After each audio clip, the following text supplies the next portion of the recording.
दक्षिण कश्मीर के घने जंगलों में भारतीय सेना ने आतंक के गढ़ में घुसकर वो काम किया जिससे लश्कर-ए-तैयबा की रीढ़ टूट गई और पाकिस्तान में बैठे उसके आकाओं की नींद उड़ गई। दरअसल जगह थी जम्मू कश्मीर का कुलगाम जिला। दक्षिण कश्मीर के सुदूर जंगल इलाके में हलचल तेज हो जाती है।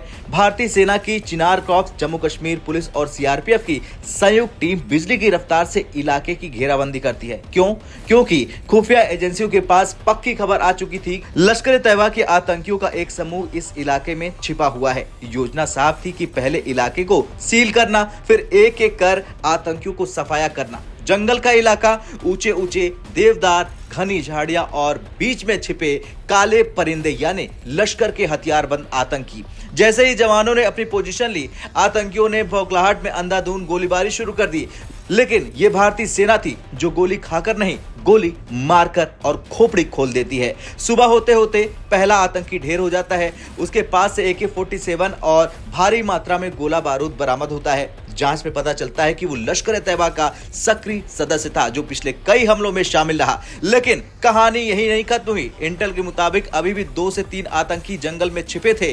फिर दोपहर में जैसे ही जवानों ने आगे बढ़ने की कोशिश की, एक और मोर्चा खुल गया। तगड़ी फायरिंग होती है सामने से, लेकिन भारतीय जवानों ने अपनी जान की बाजी लगाकर दूसरे और तीसरे आतंकी को भी मौत की नींद सुला दी और भारतीय सेना ने इन आतंकियों को भेज दिया जहन्नुम 72 हुरों के पास। ये दोनों आतंकी भी लश्कर के सदस्य थे और सेना की हिट लिस्ट में काफी समय से थे। ये ऑपरेशन सिर्फ 2 या 3 आतंकियों के मारे जाने की कहानी नहीं है, ये उस पूरे नेटवर्क के टूटने की कहानी है जिसे पाकिस्तान से मिलने वाली फंडिंग और ट्रेनिंग पर पाला पोसा जाता था। दक्षिण कश्मीर में लश्कर की पकड़ पहले से कमजोर हो चुकी है। टॉप कमांडर मारे जा चुके हैं और नए भर्ती हुए आतंकी डर से भागने लगे हैं।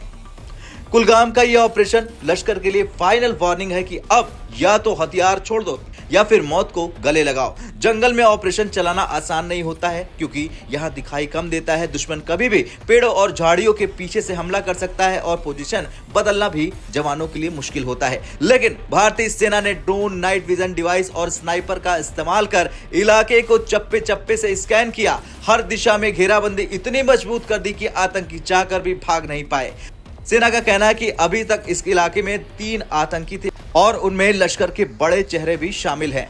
रात भर से रुक रुक कर फायरिंग हो रही है और ऐसे में अतिरिक्त बल मौके पर भेजे जा चुके हैं ताकि कोई भी आतंकी जिंदा बचकर न निकले। और नहीं निकला क्योंकि एक साथ एक बार फिर कुलगाम में सुरक्षा बलों ने 3 आतंकियों को ठोक डाला है। खैर, कुल मिलाकर यह मुठभेड़ सिर्फ लश्कर-ए-तैयबा के लिए नहीं बल्कि हर उस आतंकी संगठन के लिए चेतावनी है जो भारत के खिलाफ साजिश रचता है। क्योंकि भारतीय सेना का संदेश साफ है कि तुम जहां भी छिपोगे हम वहां आएंगे और फिर वहां आकर तुम्हारी छाती खोपड़ी खोल डालेंगे। जंगल हो, पहाड़ हो, बर्फ हो या नदी, भागने का रास्ता। अब आपका क्या कुछ कहना है? जिस तरह से भारतीय सुरक्षा बलों ने एक एक करके तीनों आतंकियों को जहन्नुम के दरवाजे पर भेज दिया है, उसे लेकर कमेंट कर जरूर बताएं। जय हिंद।